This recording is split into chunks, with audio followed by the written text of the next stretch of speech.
Hoy tenemos con nosotros a Juan Luis Jiménez. Juan Luis Jiménez se doctoró en esta universidad, es profesor de la Facultad de Economía, Empresa y Turismo, pertenece al Departamento de Análisis Económico Aplicado, está especializado en la política de defensa de la competencia aplicada a diversos mercados y en el análisis de los efectos de la corrupción local. Ha participado en proyectos para la Comisión Europea, el Gobierno de Chile o el Ministro de Fomento, entre otros. Y hoy nos ofrece esta charla que se titula Evaluación de la competencia en el mercado minorista de gasolinas y gasóleos. Bueno, antes que nada, muchas gracias por invitarme a participar en esta jornada y a ustedes por venir, por supuesto. Intentaré no ser muy aburrido, extenso y que esta charla les sirva para algo, que lo pongo en duda, pero bueno, al menos lo intentaré. Que lo pongo en duda por la calidad de lo que voy a presentar, me prefiero. Entonces, intentaré que vayamos al grano. Miren, la charla que les voy a presentar ahora mismo, en realidad la he aprovechado de una charla que anteriormente di en la Comisión Nacional de la Competencia. Para aquellos que no estén habituados, la Comisión Nacional de la Competencia es el organismo que en España supervisa los niveles de competencia en diferentes mercados y cuando existe bajos niveles por cárteles o situaciones similares, establece un mecanismo para sancionar a esas empresas y similares. Entonces la CNC nos invitó a discutir un trabajo que ellos habían hecho sobre el mercado minorista de gasolinas en España y a dar nuestra visión académica de ese mercado en España. Entonces la estructura que les voy a presentar es la misma, aproximadamente en unos 20 minutos. Lo que voy a resumirles es qué dijo la CNC sobre el mercado minorista, bueno, no solo minorista, sino también mayorista de hidrocarburos en España. ¿Qué creemos desde la academia que se puede hacer en este análisis, en este tipo de mercado? ¿Qué se ha hecho en España para analizar este mercado? Y sobre todo, lo más importante, una vez detectados los problemas que existen, ¿qué se puede hacer para mejorar ese nivel de competencia? Bueno, el informe de la CNC básicamente fue un informe hecho a petición expresa del Ministerio de Industria, de Comercio y Turismo, creo que es. Es decir, básicamente al ministro Soria estaban tocándole en la puerta, llevaban tiempo tocando en la puerta algunas asociaciones, sobre todo de consumidores, diciendo que los precios de la gasolina y de los gasóleos eran muy altos en España y que estaban creciendo mucho y que sí se podía hacer algo. Entonces el ministro llamó la atención a la Comisión Nacional de la Competencia y le pidió que hiciera un informe. En ese informe la CNC fue prácticamente demoledora en este caso. Hizo un análisis detallado de todo el sector de hidrocarburos, desde la capacidad de la fase más alta de la cadena de distribución, que es la fase de refino, hasta el almacenamiento, la distribución y la venta minorista, que son básicamente las cuatro grandes eslabones de esta cadena en la producción y venta de hidrocarburos. Para todas esas fases, la idea fue la misma. Existe una alta concentración en cada uno de esos submercados. Es decir, no hay un problema único en uno de los eslabones de la cadena, sino que todos los eslabones de la cadena pueden presentar problemas, y reitero lo de pueden presentar problemas, porque existe una muy alta concentración. Por ejemplo, en la distribución de las gasolinas, no tanto en Canarias, sino en la España peninsular, la distribución de la gasolina se hace por oleoductos. Y el dueño del oleoducto es una única empresa, CLH, y los accionistas de esa empresa, a su vez, son las empresas de refino, es decir, Repsol, BP, Cepsa, etc. Son los accionistas de esa empresa que posee la distribución. Con todo eso, establece la CNC que existen graves problemas, o al menos potenciales graves problemas, para el desarrollo de un nivel de competencia efectivo en este mercado. Además, ¿de qué se queja la CNC? Les destaco dos o tres cosas, desde mi perspectiva, muy importantes. La primera es que existe una muy reducida competencia tanto entre marcas como dentro de la propia marca, sobre todo dentro de la propia marca. Es decir, una Cepsa no compite con una Cepsa, una Repsol no compite con una Repsol. Y si, imagínense, una carretera, sobre todo autopista de peaje, en la que tienes 200 kilómetros donde hay 10 estaciones de servicio, de las cuales 10 son de Repsol, está suponiendo que todos los individuos que están moviéndose en esa carretera de peaje tienen que pasar por una Repsol, y si esa Repsol no compite con la otra, y la otra con la otra, ni la otra con la otra, están estableciendo precios de monopolio, como así la CNC argumentaba en su informe. Además, la CNC decía que solo el 20%, y reitero lo de solo, el 20% de las estaciones de servicio tenían una vinculación muy débil con la empresa que le suministraba el producto en sí, la gasolina o el gasóleo. Dicho de otra manera, el 80% de las estaciones de servicio están muy altamente relacionadas con quien le suministra, de tal forma que si el que suministra, aunque no pueda hacerlo, pudiera sugerir precios de recomendación para vender los productos, es muy probable que exista un bajo nivel de competencia derivado de esa alta concentración vertical entre el que le vende y el que está recibiendo la mercancía. Y además, otra de las cosas importantes, sobre todo para lo que luego le voy a comentar en la última parte de la presentación, es que la CNC argumentaba que la localización de las estaciones de servicio es un factor importante, como todos podríamos intuir. Es decir, no es lo mismo una estación de servicio localizada en Artenara y en una parte muy escondida del pueblo, que una estación de servicio localizada en una autopista con una gran cantidad de demanda, etcétera, etcétera, etcétera. Entonces, la localización en sí también es un factor importante. ¿De qué adolecía el informe de la CNC? Pues básicamente uno de los principales problemas que tiene el informe de la CNC es que analiza este dato contra este dato.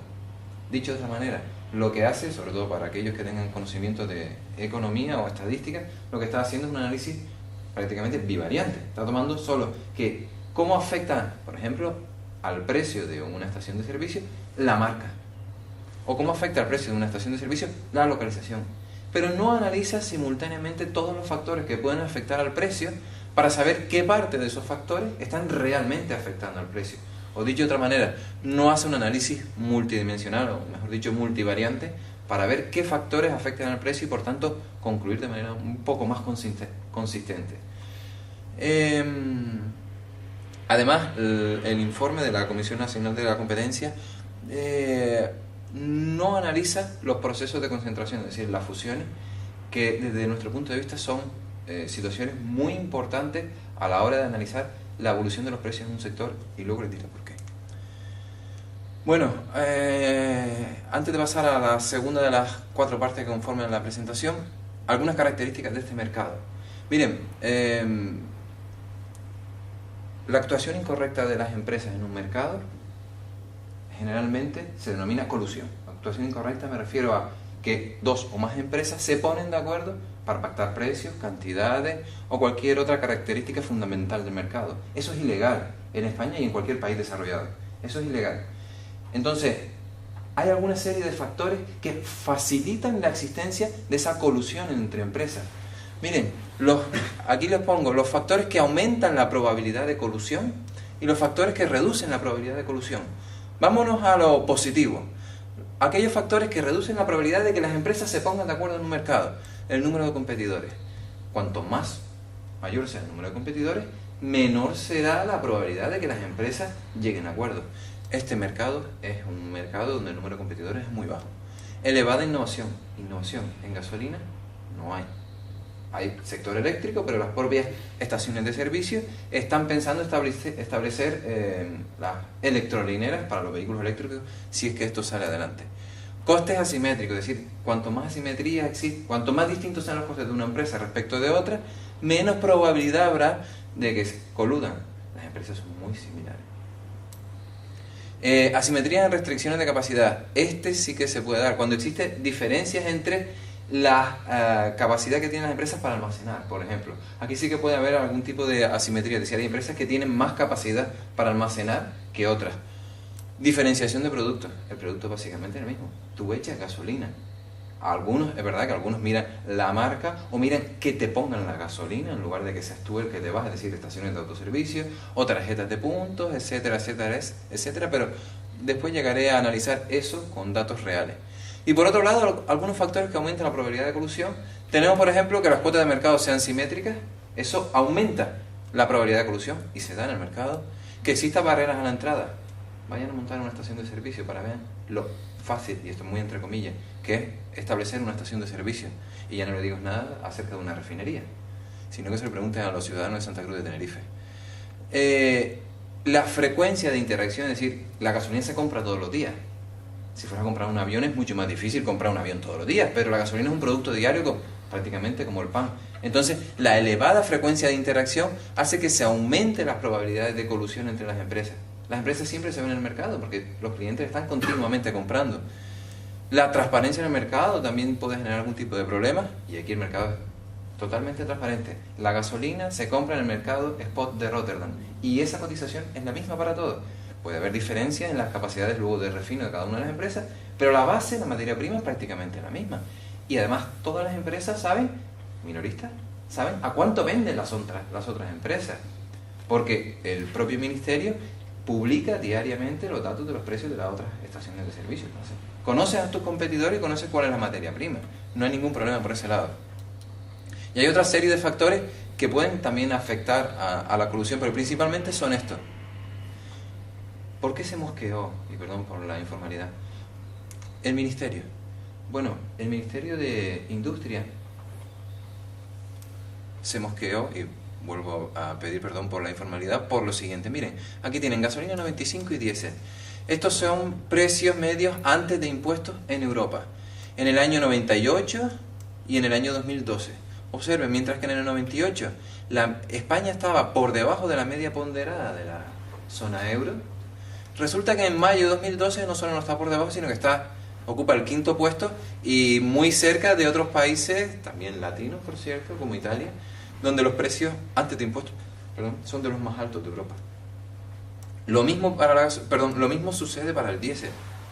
Y estos cambios, a pesar de la liberalización que ha existido en el sector, es decir, se supone que la liberalización, antes era un monopolio en la España peninsular, antes era un monopolio público y ahora pasaron a haber una cantidad de empresas privadas que operan en este mercado. Pues a pesar de la liberalización, resulta que los precios en España están subiendo por encima de lo que suben en el resto de países, cuando no hay ningún otro motivo que justifique que los precios en España deban ser más altos que en aquellos países que antes tenía por encima de la lista, como por ejemplo Portugal, etcétera, aunque Portugal también subió. Esto básicamente fue por lo que el Ministerio le pidió a la CNC que hiciera este informe, que es puramente demoledor. ¿Qué se puede hacer desde la academia para analizar este tipo de sectores? Miren, no quiero aburrirles. Hay al menos 5 grandes metodologías para analizar este sector. Una son los modelos reducidos. Modelos reducidos son aquellos en los que dice los precios de un determinado producto, en este caso la gasolina, dependen de esta variable, de esta variable, de esta variable, lo que antes les estaba hablando como un análisis multivariante. Esos son los modelos reducidos. Hay otro tipo de análisis que incluso suelen salir mucho en prensa, que son los de cohetes y plumas. Son muy fáciles de entender. Cuando el precio de la materia prima sube, el precio final de la gasolina sube rápidamente conjuntamente con el precio de la materia prima. Pero es que luego resulta que cuando la materia prima cae, la caída es mucho más lenta o no se da. No van. Por eso hablan de suben como un cohete, pero caen como una pluma. Esa es la idea de los modelos de cohetes y plumas, que luego les diré cuáles son los resultados en España aplicados a este caso. Luego hay otros modelos que son un poco más complejos, que son los modelos estructurales, en los que, para aquellos que sean del área de economía, lo que analizan básicamente es la variación conjetural, el comportamiento de una empresa respecto de lo que haga otra. Y basado en eso están los modelos dinámicos, que son mejores aún que los que les acabo de decir, los modelos estructurales. Pero claro, cuando digo que son mejores, son más complejos, necesitan más datos, mejor calidad en los datos y más tiempo para hacerse, claro. Y hay unos últimos que están apareciendo, que son los filtros empíricos, lo que se llaman los screening. Los filtros, los análisis de filtros son muy útiles, porque básicamente lo que hacen es como si tuvieras una zaranda y lo que estás haciendo es cogiendo el mercado y viendo si al zarandear, no sé si me están entendiendo con el símil, qué es lo que se te queda dentro de la zaranda. Es decir, ¿hay algún tipo de mercado que pueda estar haciendo algo mal? Este filtro te permite responder a esa pregunta, ver intuitivamente si en alguno de los mercados puede haber algo mal.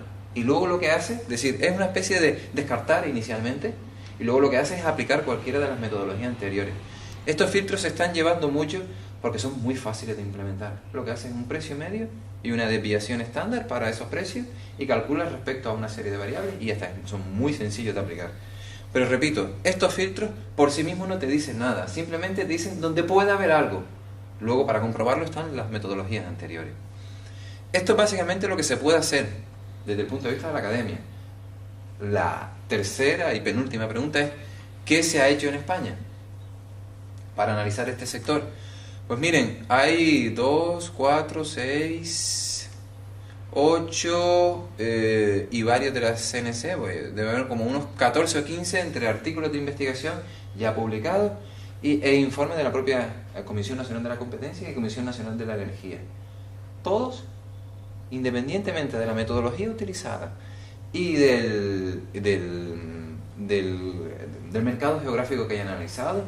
Por ejemplo, Contini y Huerta lo hacen para la España peninsular, Bello y Cabero para Navarra y Nacional, Jiménez y Perdiguero lo hacen para Canarias y también algunos para España, hay otros para la península y Baleares, etcétera. Es decir, toda España o alguna de las partes de España, todos los análisis vienen a resumir la misma idea. No existe competencia minorista en este mercado.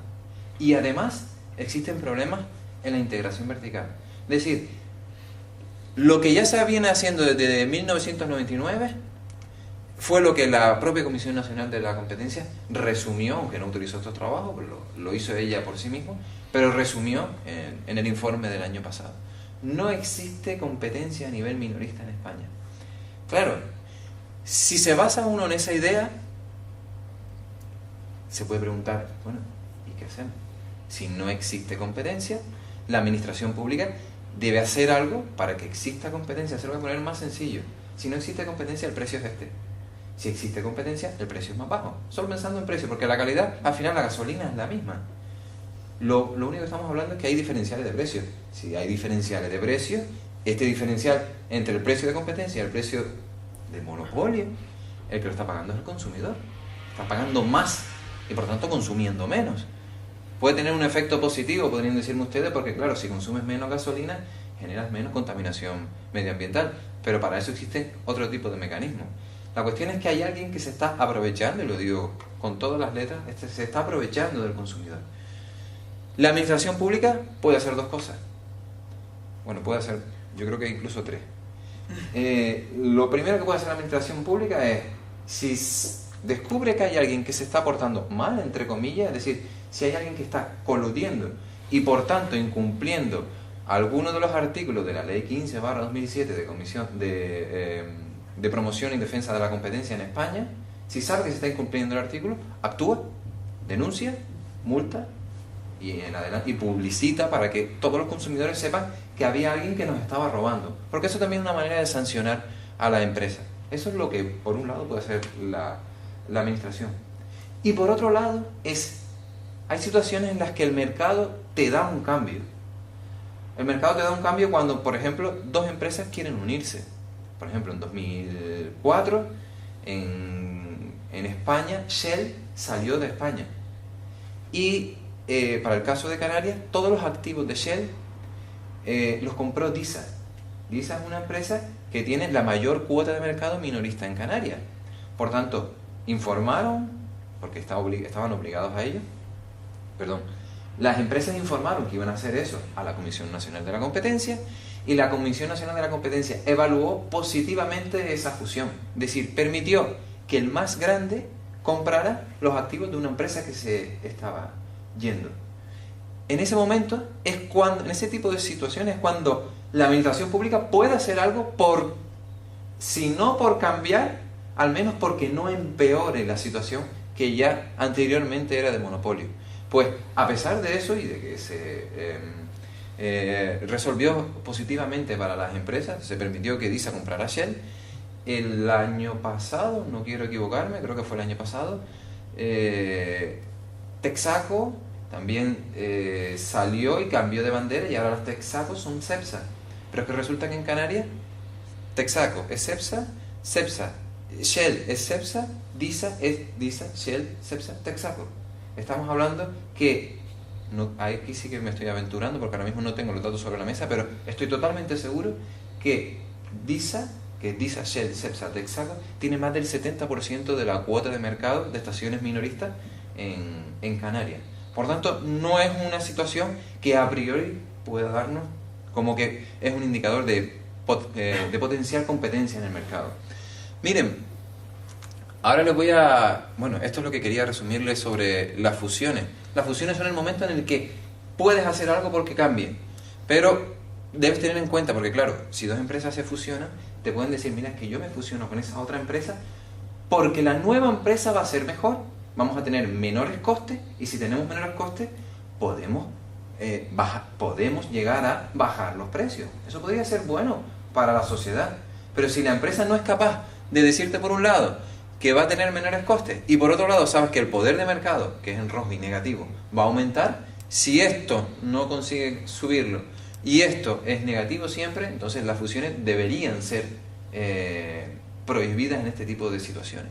De hecho, la literatura económica encuentra que lo más usual tras una fusión entre empresas lo más usual tras una fusión entre cualquier tipo de empresa es que tras la fusión los precios aumenten, excepto en el mercado petrolífero.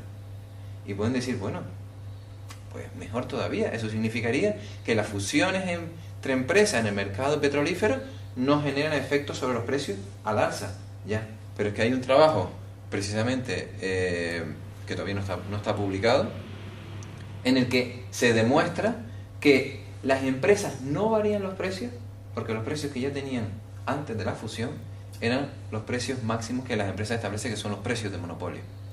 Ese es el problema de las fusiones, o el problema de las fusiones en este tipo de sectores.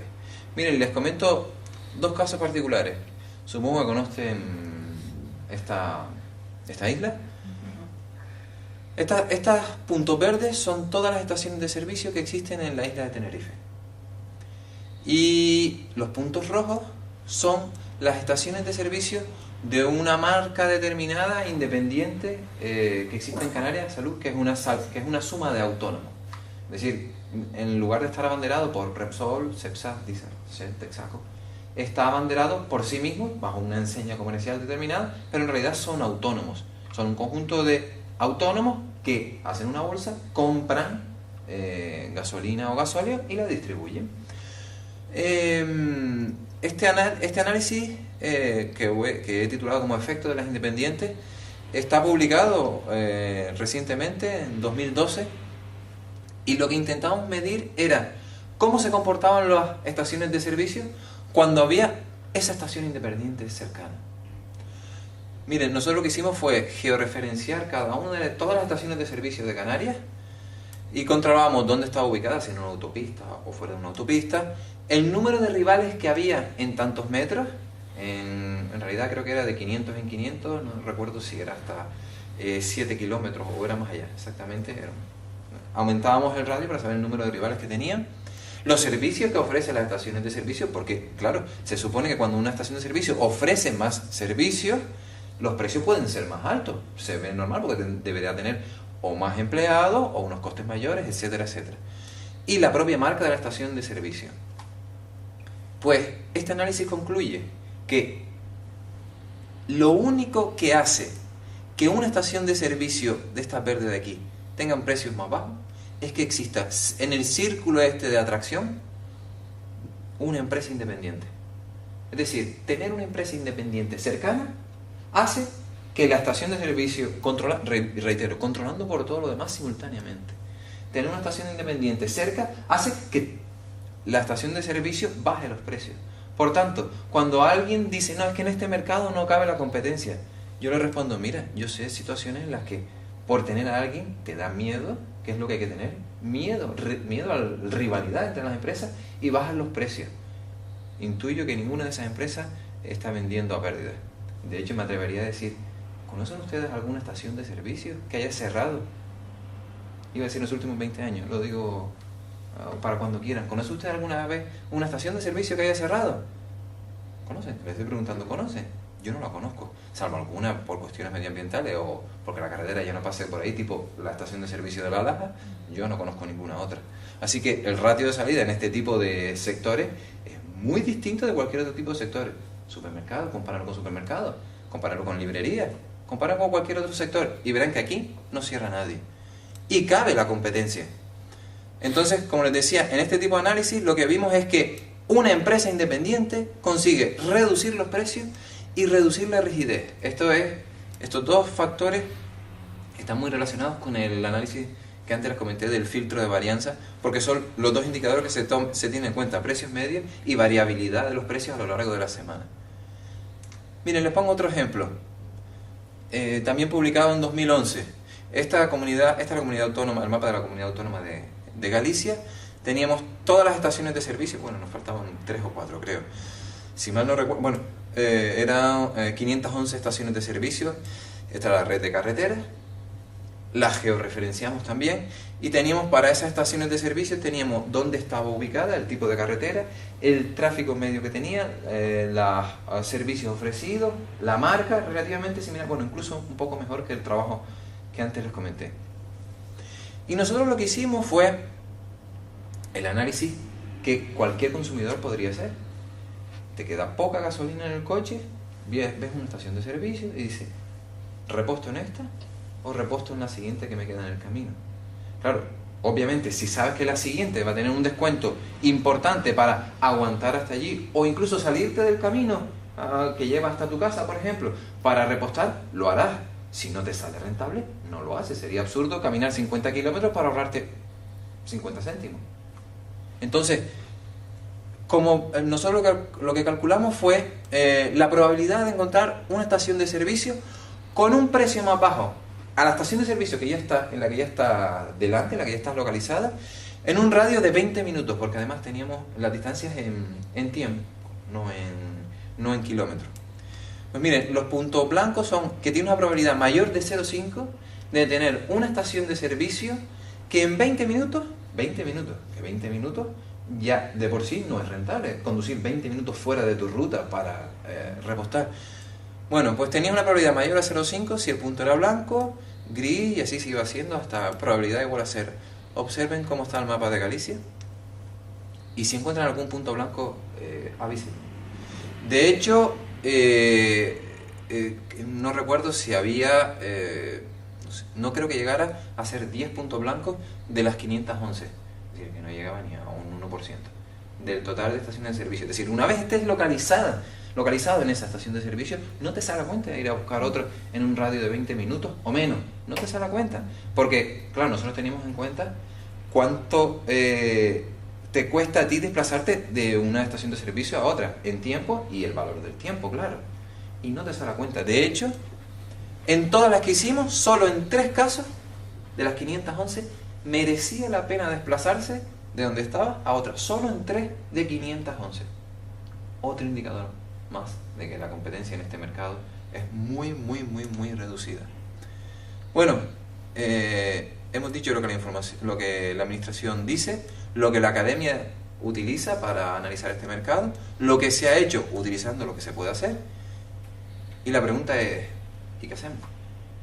Bueno, pues básicamente este tipo de respuesta que damos ahora es la que ya ha dado el Ministerio a final de semana. El viernes dio una serie de medidas para favorecer la competencia en este sector, sobre la que yo tengo muchas dudas, sobre todo porque algunas de ellas son cortinas de humo derivadas de medidas anteriores que ya existían.